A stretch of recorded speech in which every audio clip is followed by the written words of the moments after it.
In the pause by the coffee, we discussed with Terry what to do in this last session of the day. And one of the aims that we have, well, not promised to reach an agreement of common ground, but in the proposal we said that we should try to explore, make it try to see if there are common ground across these huge differences in disciplines. It was originally it was three main disciplines: economics, biology, and anthropology. Unfortunately, the two economists Carlo related to disciplines. So anyway, I think that unfortunately we have to restrict ourselves now to anthropology and biology. But I think we could use some of the points that were made yesterday about economics. Oh yeah. I mean, Desmond, I think, was actually quite accurate and quite eloquent in saying what were the strong and the weak points of economics as compared to a discipline like anthropology. Yeah. I mean, and this also goes a long way to answer your question that you raised in the corridor about funding and resources and why it is that biology is such a powerful discipline, whereas anthropology is so small and weak.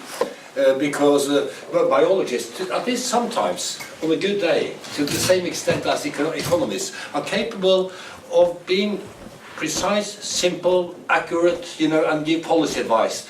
Whereas many anthropologists, they would somehow present their findings in a different language, which is harder to operationalize for policymakers.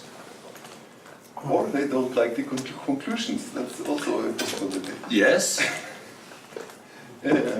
But still, there's something about the whole kind of knowledge, like we've spoken about before, Henrik, that the typical kind of knowledge produced by anthropologists tends to be, to some extent, non-scalable. I mean, there is this sort of, you're drawn towards that which is really, it's just here. It's not really similar or the same as anything else. So, in other words, you need tailor-made solutions for every place, which politicians are not going to buy into because it's too expensive and too cumbersome and requires too much bureaucracy. Whereas in economics, you have an assumption about universal human nature, which operates pretty much along the same lines everywhere in the world. Yeah, but that gives you bad advice. So, I mean, it seems to me that by any route, there needs to be a policy that is highly contextual. And anthropologists are good at being highly contextual. But I think that's one of their strengths, and that can actually contribute positively to a policy that's highly contextual, and that there needs to be a convergence on that line. Economics needs to appreciate that solutions need to be highly contextual. So I think economics has to change in the direction of anthropology. Mm-hmm. I try to rephrase what you said about how we could do now, because everyone here has been selected to this workshop for their interest also in theory, in concepts and theory and abstractions, so it's not only anthropology contributing context and detailed facts, but it's anthropology contributing concepts and theory, and we're looking for interesting concepts relating to sustainability, and if I understood you right, Terry, that we should have a round from each around the table, where each one said some concepts or focus points that would be the best or possible or interesting candidate for a common ground among us in the group. Was that what you... Yes, that's sort of like, in fact, I've been rethinking it in the following sense. That I think it would be a bad idea for me to say, I think that runaway processes are the common ground. And you say, no, rebound effects are the common ground. And David says, no, group selection is the common ground. I would like it to be, this is much more difficult, I haven't even thought this far, to say something that I was not promoting, that I heard that could be something to build upon, that there might be overlap. And it would be nice for us to, in a sense, get out of our boxes and try to find something else that's been presented. So for me, maybe looking to economics to make sense of it, or to look to anthropology, or to look to rainfall and so on. That's how we can get creative. Otherwise, we're sort of like every other academic discussion where we each are still in our box saying, "Oh, I got something to say. I got something to say." I think it could be productive if we sort of went in the other direction. Now, I don't know if it'll work. That's the first thing. I don't know if it'll work, and I don't know that I can, right off the top of my head. You don't want to kick it off? To kick it off, but Yes. I just first of all, does that make sense? I think it's quite an interesting thing, and if you could kick off and set an example, then we maybe... Yeah, I wish I could. Okay. Clearly, something that David has been involved in, which has to do with what makes groups hold together, and how we define groups, and whether it's the scalability problem. It's something that we all are struggling with, this idea of scalability. Because what we're dealing with is a level of scale that we have never dealt with before.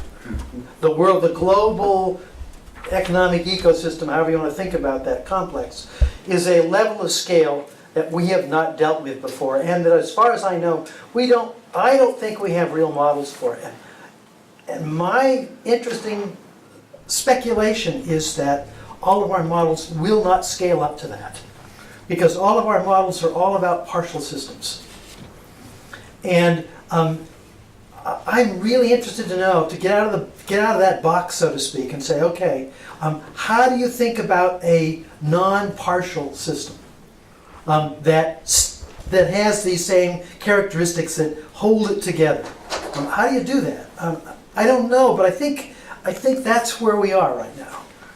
And so if I'm to sort of reach out, that's where I would reach to. I want to say, okay, can we begin to articulate what those differences are between how I make this group work, how I make a social, cultural group work, how do I make a state group work. Those are all partial system problems. I want to know if it really is scalable. And if it's not, what do we do? Good. Nice. Yeah. Mm-hmm. We should, but it could be anything and any form of. I mean, it's very open. But Carl, just. Well, I still sort of puzzles with what is more the practical outcome of this project. And you sent this email. Yeah. So is it the movie? Or is it the article, or is it the book, or is it just the discussion here? It's a big, hairy research project that will give us millions of euros from Brussels. No, I mean the practical outcome of this. Gathering here, should we gather once more, and what will then be the outcome? So that sort of gives narrows of what we should conclude with here. And what I suggested you do, I was sort of a bit, well, in a way skeptical to the movie idea, because it's out of our hands in a couple of days or hours, and what we actually do is we write. So to go back to, or perhaps to both, to have some kind of publication. And I mean, next year is 30-year anniversary of the Brundtland Report. So I guess there will be lots of revisited kind of books. And if this discussion is going to produce something, I think we should relativize it to what's sort of on the table with regard to the sustainability discourse. What is sort of where are the discourse now regarding sustainable development, and where could we from that move it further on? So that would be a sort of a frame for us to come up with sort of common concepts, ideas, perspectives, whatever. And that would make it perhaps easier than just to sort of see this as a tabula rasa, or just let's start on the year 0 to sort of develop something out of this gathering of people. So that would make it more sort of instrumental. But I'm not sure we have taken the time to sort of sum up where is the sustainable development discourse, the political and the scientific, where is it actually now? So where should our contribution be? But that would be my sort of starting point for this discussion. I would say that the discourse is here. And But we're I mean, in the middle of it, but these are very important points. But my plan was that that was tomorrow was the day to look on the practical future, and this day should be the conceptual day that we work. So I'm still in the you have scalability as some conceptual focus point, but Carlo, did you have also? Yeah, because if we are taking that as a starting point, I would go back to, I had the 2 points of what has been difficult in the sustainable development discourse, and one was to get a better understanding of the relationship between poverty and environmental degradation, and the second was to dare to go into and sort of move the discussion about growth and sustainability one more and perhaps take a stand there. And I have this idea that we are more into degrowth than to say that we can, fix our way out of it and still continue to have growth. Yeah, okay. So that could be 2 starting points. Yeah, then Perhaps. I must find Then we need some clarification about the concept of growth. Of course, and that Yes. would be our contribution. Yeah, but Perhaps it's not growth, perhaps it's evolution. I mean, I like the concept of growth, but it's just that in one sense, so if you use growth in the sense of economic growth, the way it's usually used, and people talk about GDP and so on. That's one sense of growth. The growth of an organism, which is a life process, is something quite different, and one could be pro-life, but very much against infinite economic growth. But the same word appears in both, and so we've got to be a bit clear as to what the difference between those two is. That's all. And living organisms grow and die. Exactly. They have a life history. We perhaps don't want to have that life history at the global level. And maybe we do. It may be unavoidable, but it'd be nice to know. You're writing the history of human being, and there has to be an end to it.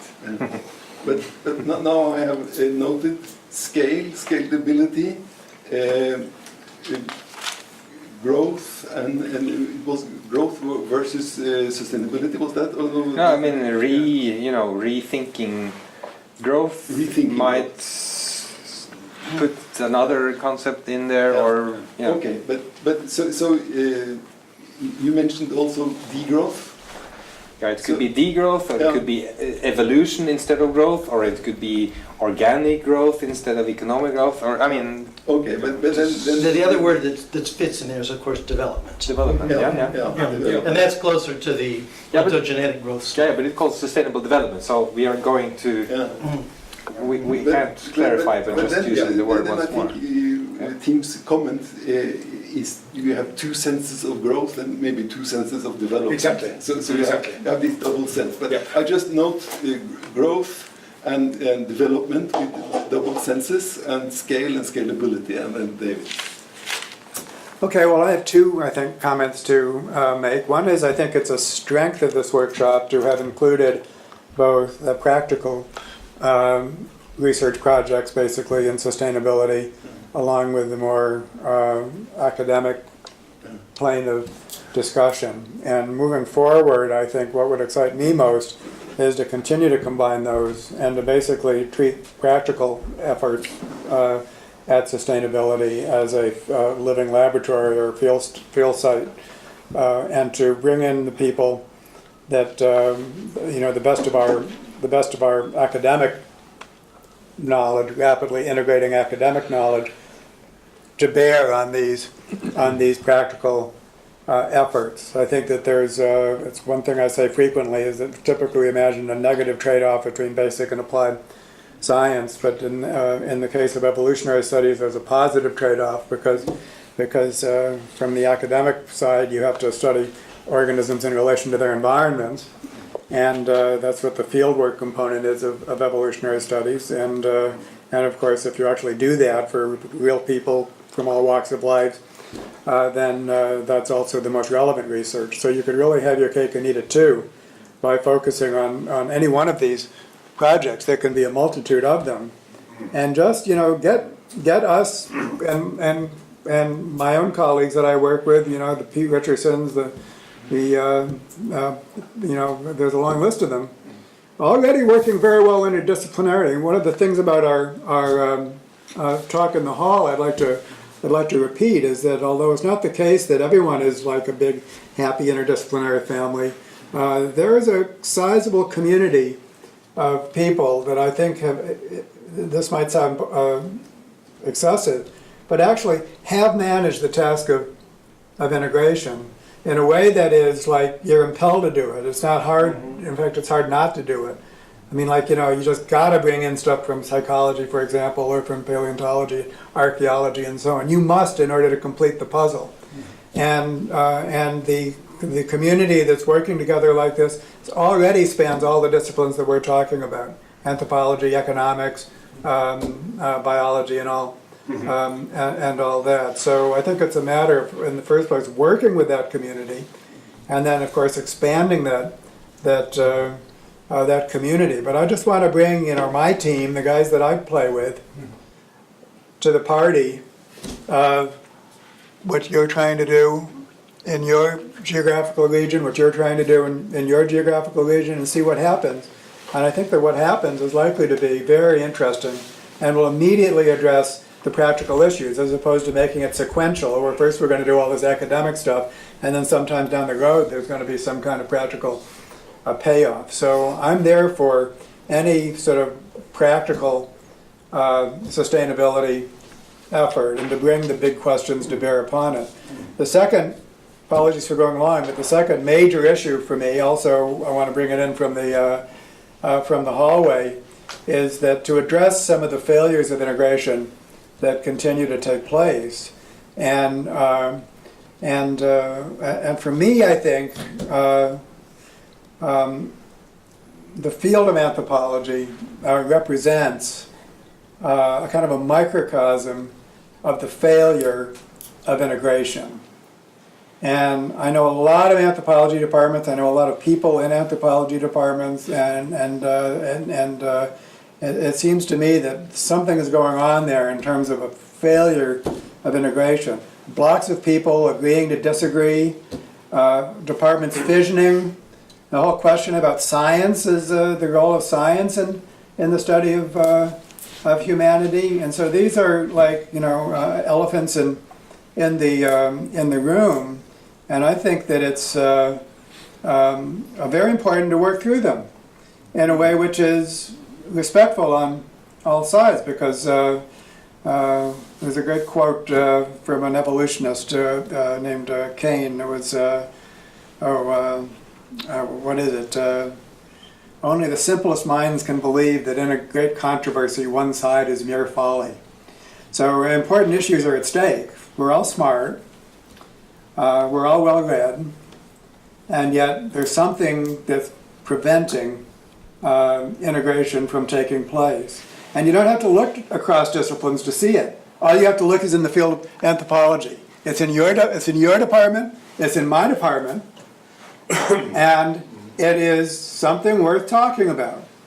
And Tim, for me, represents, and I'm saying this not to personify it at all. In fact, I think it's really puzzling, not puzzling, but worth noting that I've seen have a long, long history of reading about biology. I could never accuse you of being a neophyte in terms of your reading of the biological literature. I hope that one day you'll pay me the same respect with respect to my reading of the anthropology literature. But either way, the distance between us, despite the fact that we've all made this earnest effort, is something that is really to be explored, and to be explored in a friendly way, I would hope. And the next time I get a block of time to speak, I know I'm going to pass it on right now. I think that one of the major issues to discuss here is the concept of functionalism. One thing you said, that a problem with functionalism in anthropology was that it was axiomatic. Everything was axiomatically interpreted as a function. Well, in my field, that's called naive adaptationism. And it was criticized in my field, and we don't do that. No, nor do we anymore. Well, okay, but then what's the role of function? How do we determine it? Is there a legitimate sense in which you can call a group functional, and so on and so forth? You can't get going with a practical sustainability movement effort if you're not talking in design terms, basically. We're trying to design groups at various scales, and we're trying to design evolutionary processes. It's all about adaptive design and how to get it. How it exists, to what extent it exists, and how to expand it. So make no mistake, we're social engineers in what we're trying to do. But of course, we're not the kind of social engineers that gave social engineering and social Darwinism a bad name. We have to be a different kind of social engineer. But if we're not thinking in design terms at high spatial and social, we just can't get going. That is the project. Is to function as social engineers, and that's what policy always is. So this is, I mean, we really got to get this straight and to kind of clear the air about this. And so that's my block for the moment. Mm-hmm. Yeah, right, but yes. let me, if I can, no, because I have a strong opinion about what we should do. Okay, go ahead. Yeah, because this is exactly what I had hoped for in some way. So and your strong message now changes a bit the agenda. And if Tim and also Thomas if you accept to take the challenge from David, I think we should take it now. Yeah, that's exactly what I was going to do in the first part of my intervention, and it will only take a minute. I think you're onto something very important, David, and I think there's a tension here which could be productive. I've been working on this Centre of Excellence proposal with an economist, and I'm going to talk briefly about that tomorrow morning. And for about a year, we were ships passing in the night. We were not on the same planet, and we were using the same words with different meanings. It was just like when, the biological anthropologist and the cultural anthropologist meet in the corridor. And then the biological anthropologist says that, well, the difference between you and me is that I deal with facts and you deal with interpretations. And then the cultural anthropologist asks that, well, but your facts are also interpretations. And if that's the end of the discussion, they haven't made much headway. But what we managed in the end with this Centre of Excellence was to use that tension as a sort of productive force within the project, as an integrated part of the project.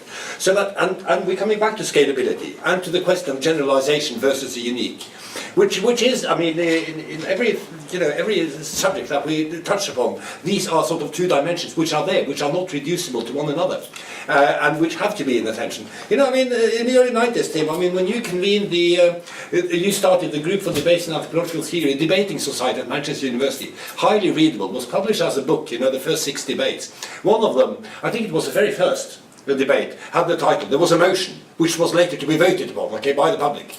Anthropology is a generalizing science, or it is nothing. And it was defeated. And Tim says, I think you said in your notes, in your editorial notes, that the reason it was defeated was probably not because of the use generalizing, but because of the use of the word science. Because it carries with it some baggage. And that's also the problem with terms like cultural evolution, or structure and function, terms that were introduced in social theory by Herbert Spencer, and which have a particular sort of connotation, in contemporary anthropology. It's kind of stuff we felt we left behind, dogs years ago, okay? So we have to, I think we have to be mindful of simply the terminology.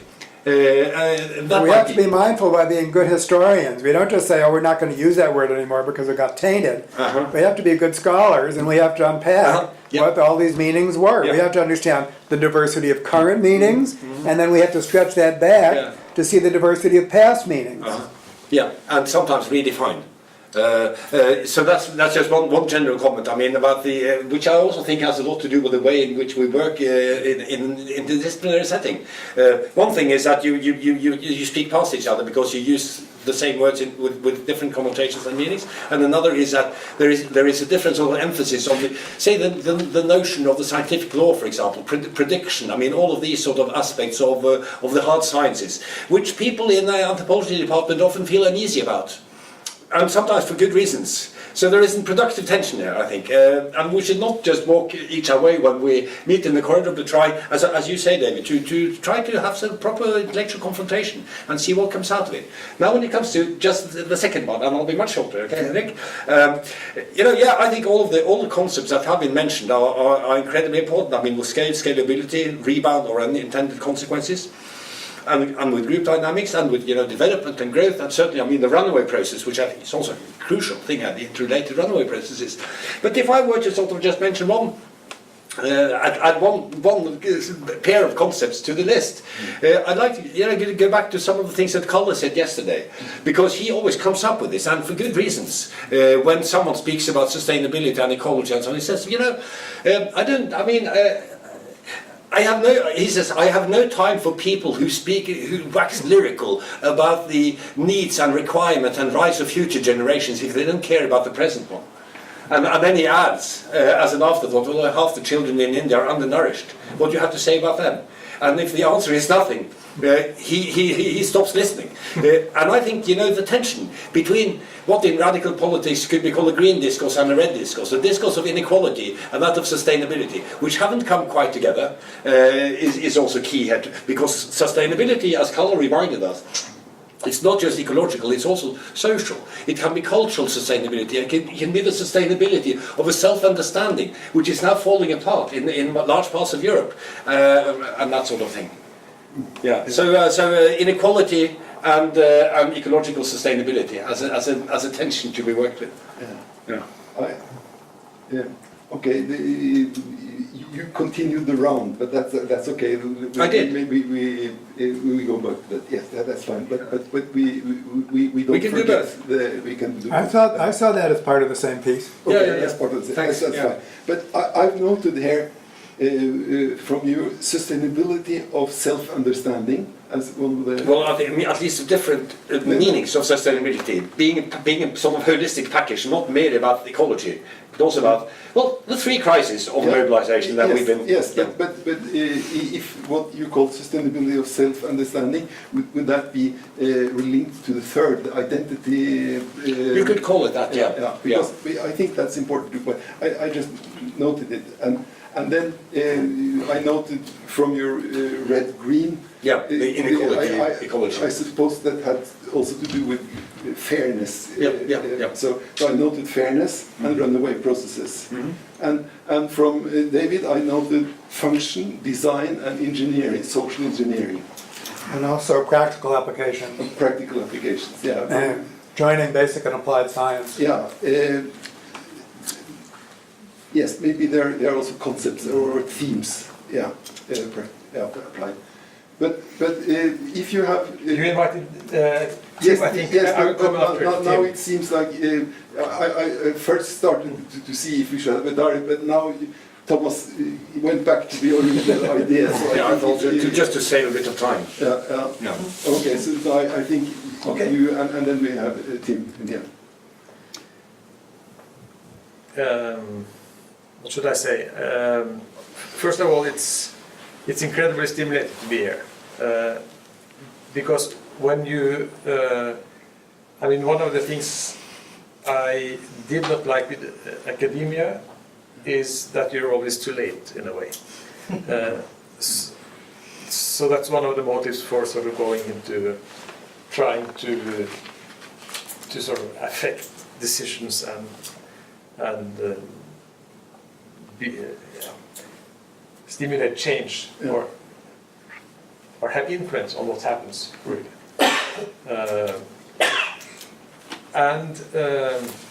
In terms of concepts coming up here, I think there are many, but the sort of core design principles for groups intrigued. It was very intriguing to me. So I'm going to read about that because it's really it has to do with. I mean, Rainforest Foundation has 4 or 5 people. It has to do with the groups we are working with. It has to do with the politicians we are talking to, and so on and so forth.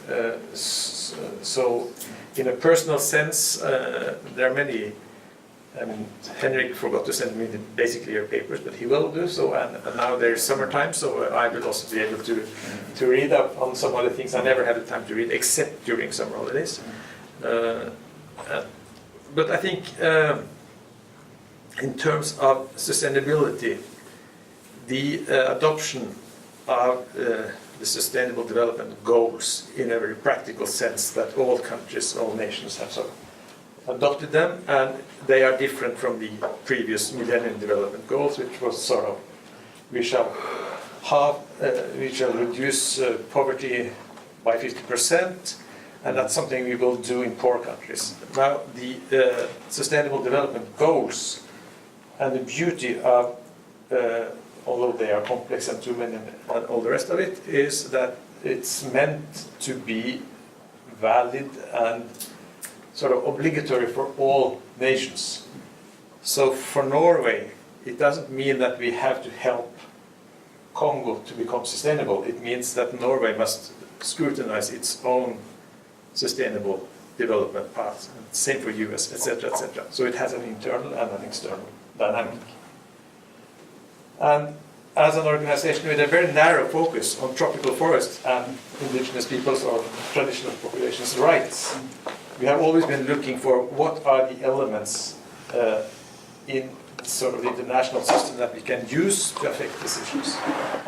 So in the old days, the strongest international sort of framework that could help us was the Convention on Biological Diversity. So I went around to the Conference of the Parties of the Biological Convention, and there's an enormous amount of very important decisions and very good decisions. And there is almost no effect because the politicians were unable or unwilling to assign priority in terms of financial resources, etc., to something which was so slow and so in the future and so. So, as I said, when the proposal for the Rainforest Billion and for REDD came into the Climate Convention, the December Conference of the Party, the Climate Summit in Bali in 2007. It was my first conference of the party. And I have never been to any more conventions of the parties or the Biological Convention, but I've been to all of those in the Climate Convention. And the reason is there was a dynamic that affects rich countries in a much shorter time horizon than the Biological Convention.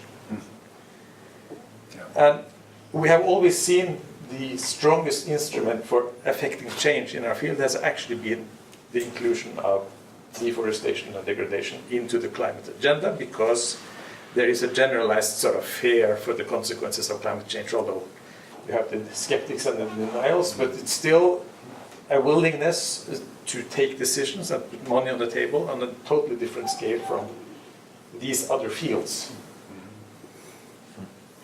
We are now, at present, trying to influence all party programs, because there's a party program going on now in all parties in Norway, every 4 years, etc., to really have the Sustainable Development Goals as one of the sort of high-level principles for policy action for all political parties. And we are trying to have a dialogue with government, etc., on the importance of sort of the moral obligation of not just praising the Sustainable Development Goals in New York and adopting them, but actually implementing and giving priority in the future. Because we are always looking for, and I think also the academic community must look for the language and principles and decisions that you can use to force politicians or the system to go from something nice and beautiful in the verbal sense to something which binds priorities and affects financial decisions. And I see a potential in the Sustainable Development Goals to affect or influence change in many countries, not just Norway. And there is a connection to the theories and to the theoretical approaches we're talking about here. So, you know, insights on all kinds of living systems and trying to build these things up to a global understanding and seeing the need to really think in a sort of comprehensive, holistic, global fashion about sort of the direction we are heading as humanity and as parts of these ecological systems. I think it's there is some really interesting both theoretical and practical potentials in that, and that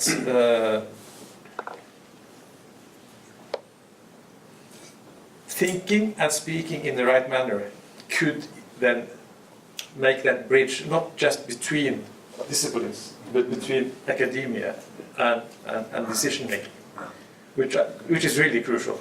Yeah. Lars, it seems to me there's a connection between the two of you that I wanted to just sort of bring out. And that is, and this links also with sort of the general social anthropology issue, which is we in the field of anthropology have become incredibly aware of how people in the third world have been disadvantaged. And that's a very important piece of the story. That is a moral issue that's part of the field, that's hiding behind the field, that means that any simple top-down engineering-like control problem doesn't necessarily address the Yanomama, for example, who don't want to have what I have, and denigrates their lifestyle or says that they must be like me or that they need to, you know, come off their reservations or however you think about it. That's one of the big challenges, is that we talk about the global world, we're talking about people at all different levels. Some of them, like in India, that are impoverished and are unhappy because of their position. Others that are unhappy because of the encroachment of us and our economy. But one of the things that has to happen is that diversity and the morality of maintaining, you know, a recognition of the consequences of whatever we do to that diversity. That's part of this sort of human feature that sort of gets set aside when we go to engineering on us. I think that's another thing we really have to keep in this discussion. Yeah, and that's shot through the design principles, basically. That if there's injustice, that's reflected in a failure of the design principles at all scales. So the group has to be inclusive, and there has to be justice within the group. So justice issues are essential for basically anything to work. So it's deeply, what you just said is deeply embedded in the approach. Yeah. I noted from your talk the concept sustainable development goals, because they are some kind of political fact, and somehow you confirm the interest in sustainability as the approach, but you remind that this should be able to communicate to politicians, and maybe morphodynamics is not the right concept to convince them. Don't show them Terry's work immediately. But runaway, which is another way of talking about it, Yes, put it in common terms. So it is a reminder, but that's also very nice, because one reason Lars is here is also thanks to the Research Council that in their call for proposals said that we should include politics or business. So, but I don't know if you want to one way or the other or respond, but I think that the challenge from David is quite interesting, and I noted this, but my approach is, I don't know, maybe exaggerated, but I'm focused on concepts, and I think that a lot of misunderstandings and things are going on around concepts. So I still would like to have some of your concept, and maybe based on Terry's idea, if there were some concepts around here that were not your particular ones, but that you thought could be some interesting common ground. There's lots of common ground between what I was saying and what Terry's saying. We're both basically emergentists.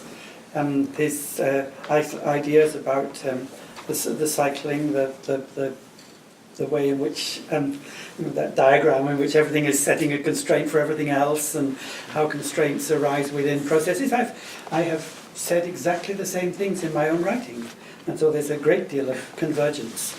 The divergence is not with Terry's brand of evolutionary thinking or thinking about life, but with a certain kind of brand of evolutionary theory, which I have to say is much stronger in psychology than in biology itself. And we don't have actually representatives, strictly speaking, of psychology here, but I would want to say that if there's a discipline that I really have trouble with, it's not actually biology, it's psychology. Which brand, or which brand? Well, of course, evolutionary psychology is the worst of all, but basically with no, I've generalised. Of course, not with ecological psychology, because I'm a huge fan of Gibson, but with hardcore cognitivism, I find it almost impossible. I've tried. My thing is that I am feeling battle weary. For decades, I've been trying to establish a conversation and a common ground within anthropology between the sociocultural and the biological wings. I have tried, and every attempt has founded upon the inflexibility of the biological side. That there are problems that anthropologists have in taking on board a standard neo-Darwinian explanatory framework. And these are problems that are so fundamental to the discipline that we just can't accept them as they stand. We find them morally, ethically, and intellectually problematic. They're particularly in a post-colonial world where we can't simply treat what other people say and do as so much grist to the mill of our analysis in terms of our models.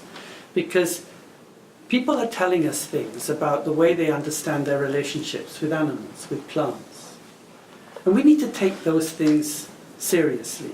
And if we take those things seriously, then the kind of logic that underpins Darwinian theory, it literally falls apart. We can't think in terms of the selection and the variation in selection operating on populations. It doesn't work that way. Of course, there's also the problem of whose knowledge is the knowledge that is going to count. How is it that a scientist can recognise what people are saying and what people say they know through experience as culturally transmitted beliefs about the world?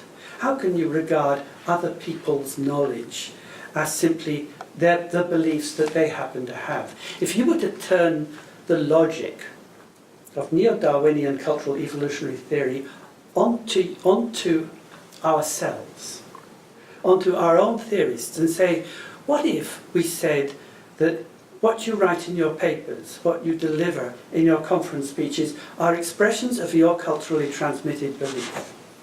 Would we have any reason to take that seriously? No. And what that indicates is that the structure of science that it is currently, or what you're calling science, actually rests on a structure of power relations which has been in place through the whole history of colonialism, and that structure of power relations doesn't any longer hold water in a post-colonial era. So that means that for anthropologists, the social and cultural anthropologists that I talk to, the problem of what science is, what it does, what it can do, is inevitably bound up in the questions of a post-colonial world, in whose knowledge has power and whose doesn't. and what we note is in dialogues with we don't have any problem with scientists. I mean, they're people, important people, but what we find is we had to try and resolve these issues. We actually had a reading group between us in Aberdeen and our colleagues down in St Andrews, partly biologists, partly psychologists, doing the kind of work they do down there, which is very heavily cognitive and looking at people like Andy Whiten, who did these big projects on cultural transmission. And we were sitting down trying to work it out, reading stuff, same articles, discussing what we liked and didn't like about it. And we just didn't get anywhere because we tried to explain why we had ethical and intellectual problems with the structure of the inquiry that was being done by Andy and his team. And our colleagues, really nice people, we got on with them fine. But they couldn't see what the problem was. They just couldn't see it. Or if they did see it, they say, well, we don't, that's not our concern. We're simply collecting the data and we're analysing it according to our models, and that's it. And if we got a setup that will enable us to generate good data, and we have models that enable us to analyse it, so we can produce some results that we can publish, what more could we possibly want? And what do you want with you anthropologists coming along and saying, oh, you know, your conceptual apparatus is all shoddy or circular or whatever? They were not. They couldn't see that. And some of the things that were written we were looking at a paper, for example, by Christoph Böhm, a very highly respected primatologist. Yeah. And he was a paper about his view about culture and cultural transmission. And the people, our folk down in St Andrews loved it. We hated it because it was full of the most outrageous assertions which any anthropologist would recognise as coming straight out of an unreflected Western scientific ideology. And hadn't even sort of thought about maybe there are other ways of thinking than this. And so anyway, to cut a long story short, I eventually got so sick of trying to explain why we had a problem with a lot of biological and psychological theory and being told back that I was ignorant, incompetent, that I had no understanding of Darwinian theory and the rest of it. I got so fed up with it, I had to develop a really thick skin. And I decided I'd had enough and sort of more or less withdrew from the field. And now if I have gone through that, you can understand why the majority of my colleagues think they've got better things to do elsewhere.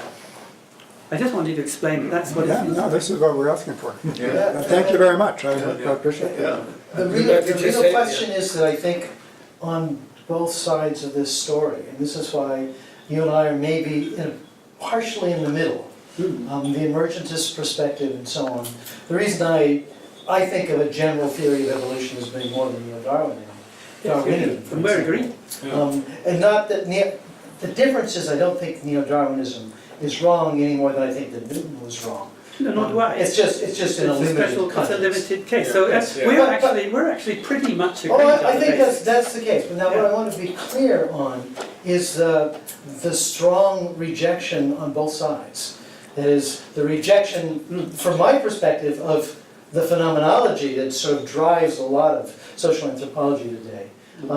That comes from an epistemological perspective that I find difficult in the sciences, because in the sciences we're not asking epistemological questions. We're asking questions of ontology, and it's a difference. enterprise. And I think part of the difficulty is our languages are so incompatible at that level. Partly because of the enterprise. It makes it really difficult to get down to what's going on. I've often speculated that I should call, what I'm interested in is an ontology of epistemology. It's how is it that we each came to our epistemologies? And what are the ontological preconditions that led to these differences that we see in the sciences? I don't think we've resolved that. I think it has to do with questions of the nature of information, the nature of meaning, the nature of value. We don't have a good science that crosses that threshold. That's an area that needs to be handled, and it's exactly the dividing line that has torn my department apart, has torn Stanford apart, has torn Harvard apart. It's a remarkable challenge, but it's the challenge that we should be facing. I would say that these things are probably worse in the US than they are in the UK. I mean, Yes, I think that's right. It's not been quite as bad as that in our place. Yeah. But and there really are difficulties about language. It's even style, the way stuff is presented and what is expected of journals. But one of the things that when we had our discussions with some people, the folk in St Andrews, one of the things that really scared me was when they said, and these were postdocs mostly, and they said, we read articles up to about 2 years ago. Yeah, And then we only read anything else if our professor tells us that we should. and what's the matter with you anthropologists who spend all your time in the past going over and over, rummaging over your intellectual ancestors? And I didn't know why I was appalled. We were talking about systems of perception and action. And our interlocutors, because they've been brought up on the cultural evolutionary theory of the white and variety, had never heard of von Uexküll. They didn't know about Gibson. They were they were people who were writing scientific stuff and basically, in a very clumsy, opinionated way, reinventing the wheel that had been invented decades ago by people who just don't happen to have entered the big mainstream of biology and psychology. So Gibson's still a bit on the margin, and von Uexküll is regarded by mainstream biologists as kind of weird. And yet, in where I come from, and in the sort of my intellectual bedfellow, if you like, these names are big. They're founding figures. So why is it that we have the generations of young scientists who are almost completely ignorant of fundamental literature in the field because they've been brought up in a system that regards one particular line as the right way to go and has basically hived off the rest as irrelevant stuff, which is of only interest to antiquarians. But ultimately, that's on both sides of the game. This is CP's no, right? This is No, because in anthropology we aren't told just read the last 2 years. In other words, but that's not always the case. Let's move on with the list. Yeah. David. No, you go. Yeah, just a couple of very brief remarks. I mean, as you know, Tim, I'm also a social anthropologist who's always been interested in biology. And I've written 2 books with a biologist, one on selfishness and one on competition. The one on competition really ended with 3 chapters on cooperation, okay? And we never came up against that problem for some reason. And I've tried to interpret why that is.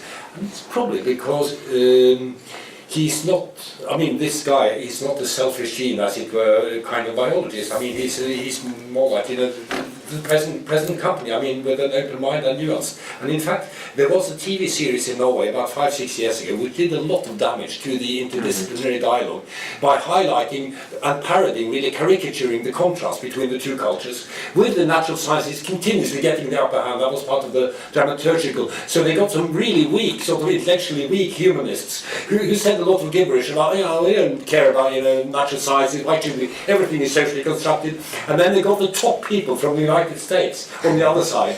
None of them were biologists. They were psychologists and linguists and so on, because the biologists were too nuanced. They couldn't use them. They needed people who were polemical. So they found the Steven Pinker types on both sides of the Atlantic, who gave them the strong message. So these are sort of, I call them the Pinker youth, they're this sort of, the Pinker Jugend, So that's one, one thing. And, so I think it's very much a question of which biologist you sort of, and secondly, I think, Tim, since the 1980s, there has been a lot of development. There are biologists. And they're approaching our ways of thinking in many ways. There are biologists I've talked to very successfully. People like Barbara King, Jonathan Marks, you could name plenty of them, who have a kind of intuitive grasp of what we're at. We're talking about social relationships and how they work, and who speak a common language.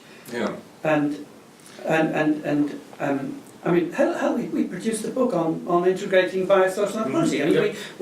There are, and Agustin Fuentes, there are plenty of biological anthropologists that I can very happily talk to. And that's why I get so annoyed when other ones come along and say that the position that I and my colleagues are taking is anti-science. Because I say the debates we're having, there are probably far more people engaged in those debates within sciences than there are in anthropology, because there are not that many anthropologists.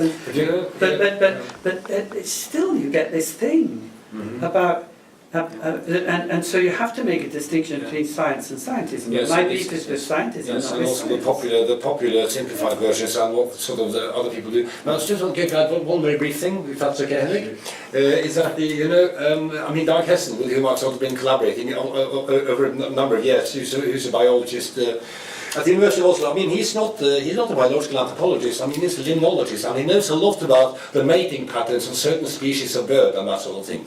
And it did happen on occasion, especially when we were working on our first book, that we somehow were clashing, and we had very different interpretations of kinship and so on, about what kinship was, which is one of the classic sort of debates. And whenever that happened, I would always invoke Bateson, double description. Two descriptions are always better than one. And then we just run those two descriptions and try to rewrite each other's paragraphs. And it sort of worked for us. So you get good ones, but then you come up against a Robin Dunbar and you go, what the hell do you do? Yes. When I edited the encyclopedia, whatever it's called, Humanity, Culture and Social Life, in 1993, the encyclopedia thing, and insisted on having sections of it on biological, social, and there were three sections: one on biological, one on culture, one on social life. And I had and was putting this together in the late 1980s, and I had a chapter in by John Odling Smee on niche construction. I had stuff on demography and disease, and I had in the social section Alan Barnard writing about kinship, and and Alan had said some things about what social anthropologists think about kinship, and Robin Dunbar had said that he would refuse to contribute to this encyclopedia unless Alan took away some statements which he found offensive. And it was just unbelievable. And with Robin, it's been like that ever since. He's a warrior. He's a warrior. Well, he's also a car salesman, or the son of a car salesman, and he's incredibly good at marketing his product. But he's only got one product, and he's been marketing it for decades. So, but anyway, that's another thing. I think David. Yeah, I know it's you, and you have, I really need to go in 3 minutes. What? I really need to go in 3 minutes. You need to go in 3 minutes? Yeah, at 6 o'clock, yes. So you get the last one? Oh. No. But let's get David. Did you want to say something, Henrik? Yes, I want to say. No, because Henrik have the 3 minutes. We're all going to be here tomorrow, right? No, it's only that I feel that this interdisciplinary discussion, somehow, when you tell the list of names you can talk to and names you cannot talk to, and some are okay and some are stupid, somehow none of these statements address the real the critical question of how we the concepts. And I think in some way that David's concepts, when he launched function, design, and engineering, we have discussed some things, and I know that you have reactions to these words, and we could. But I don't say maybe that we should go into all of that now. No, we can't do that. Well, No, we can't do that. no, we Yeah. can't do- Let me take 2 minutes if I could. Yeah. That's all we got. Yeah, okay, but Let David have 2 minutes before Carlo has to go. yeah, yes, okay. Okay, so 2 minutes, so here we go. So I want to say something about cultural systems, leaving science out of it, and then to bring science into it, all in 2 minutes. I think something that can be said about all cultures, including our own, is that there is let's call it a symbolic system that influences behavior. Basically, there's some basic fundamental distinction between mental constructs and their influence on behavior. We need to understand in any culture both, basically, the mental constructs and their effect on behavior. And if there's any kind of winnowing process, of course, what we see out there is going to be a subset of what could be perhaps adapted to its environment. That has nothing to do with colonialism. Well, it does actually. It does actually. You just made a distinction between. Well, it's because I made it for my own culture in addition to anybody else's. Now, so I put that on the table. Now then, to bring science in, I think that it's important, and interested to see if you agree. You made a distinction just now between science and scientism. That if we think of science as a social process with a particular objective, which is to arrive at the facts of the matter, and then although it's a fallible process, it actually does a pretty good job. I put scholarship in there in addition to science. It's not a matter of quantification, it's a matter of basically the objective of trying to determine the facts of the matter, what happened and so on. And that gives science, although again, highly fallible, cultural biases everywhere, we need to weed those out. That the facts of the matter are there objectively. That's no problem about that. They definitely exist. Say that again? That's what you're... That's what you believe, that whatever happens, whether we get at them or not, there are facts of the matter. So there are. Paul Boghossian has a little book called Fear of Knowledge. Lots of people have books about that kind of thing. Yeah, I just wanted to establish, you would say absolutely, there are facts of the matter, whether we can get at them or not, there are facts of the matter, end of story. Yes? Yeah, such as, and this is what Boghossian said, he says, nothing has happened in philosophy that prevents us from making statements such as mountains existed before people. Well, there are various ways in which you could say that that's not true. I mean, it's not as simple as that. Well, so... for example, you could... But again, I think this is the ontological versus epistemological angle. Well, it is, but... See, if it's a problem for me to say that mountains existed before people, then we have a problem. So that's the last thing I have to say to the moment. Start. You have the problem as where did the concept of mountain come from? You have a problem as to different people will think in different ways about landforms, and not everybody talks in terms of mountains. Not everybody distinguishes landforms in the same way, or would make it. I mean, there's all these things that to say we obviously you can say that in some sense there was a physical world before creatures recognizable as human came along. But I hope so. But you know, and if you want to say, okay, that's it. Thank you. That's the facts of the matter. That's what you okay. So that's what you mean by a fact of the matter. Yes, and it's an important objective to accumulate those and to make them as sturdy as possible. So social facts are harder, and I think you're much closer to say that the social facts of the matter do have, because they're epistemological at base, they're a little harder to put our fingers on. But you know, recognizing molecular interactions in the cell don't have that difficulty. I think one of the challenges is to recognize that distinction. There's a lot of good science that can go along just fine without a lot of epistemological work. But tomorrow, when we take up again, or maybe during dinner, I'll tell a story for something which is squarely anthropological. It's about the nature of religion. And I think that this is a great case study because it's something that evolutionists got involved in about 15 years ago at the turn of the century, and have made a lot of progress, more progress than I would say that the social sciences have made during the previous century. Well, that's just the sort of thing. That sorry. you say these kinds of things. Sorry. And you said at the beginning of your talk yesterday that evolutionary thinking about humans is 100 years behind what it is in the rest of biology.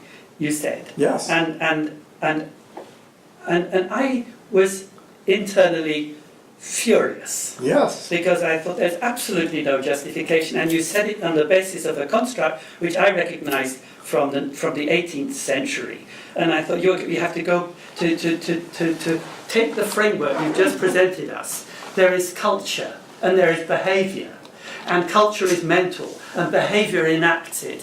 It's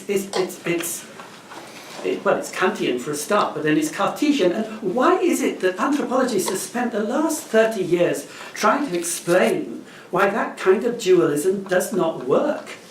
And why is it that the scientists who are trying to tell us that there is some sort of unity in the world are the most robust dualists of all? I mean, nowadays, if there's anybody who is repeating the biology-culture distinction as though it was set in stone, it's not anthropologists, we discarded it ages ago. It's the scientists. And we find this bizarre. I think it's more complicated. Being someone Of course who's... it's more complicated. Well, no, and it's more complicated in part because there's a tendency towards what I would call subjective idealism in social anthropology. It's absolutely true, and it's one of the things that causes those of us who are doing more what you might call empirical bench work in science to be disturbed by these conversations in the same way that you're disturbed. And I think what we need to do is to recognize how these buttons get pushed and why, and then to figure out what's underneath both sides of this story.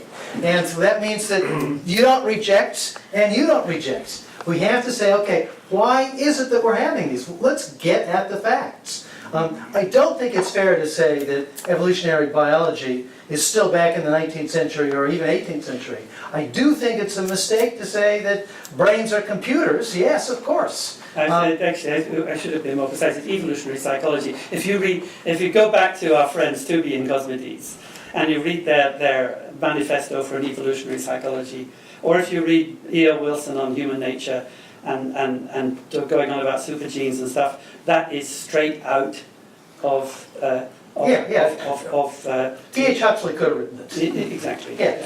No, look, we agree that there are bad and these are versions. people who are telling us that the social sciences are behind the times, and it's about time we brought up this new creed, and it's bloody irritating, to be honest. I'm my own critic of sociology. Yeah, I'm proud to say that This View of Life, the magazine that I helped to run, has a whole series called "What's Wrong and Right About Evolutionary Psychology," which explores a lot of these nuances. I look forward to telling my story about religion next time around. And now let's go.